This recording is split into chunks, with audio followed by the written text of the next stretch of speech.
तुमच्या एअर कॉम्प्रेसरमध्ये फक्त 20% जरी एअर लॉस असेल तर दररोज किती पैसे वाया जातात याची आपल्याला कल्पना आहे का?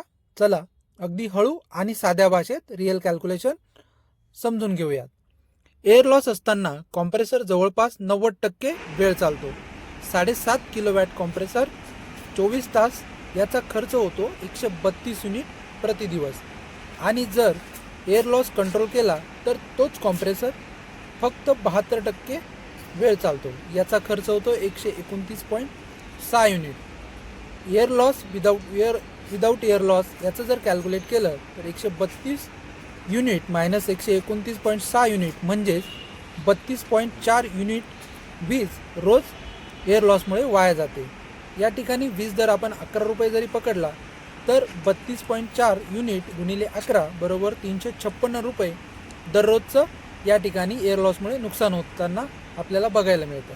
महिन्यात तब्बल 8,910 रुपये आणि वर्षभरात तब्बल 1,06,920 रुपये शांतपणे तुमच्या लक्षातही नाही येत सारे पैसे एअर लॉसमुळे आपले वाया जातात. तर मित्रांनो, व्हिडिओ आपल्याला आवडला असल्यास व्हिडिओला लाईक करा आणि असेच नवीन व्हिडिओ बघण्यासाठी चॅनलला सबस्क्राईब करा. धन्यवाद.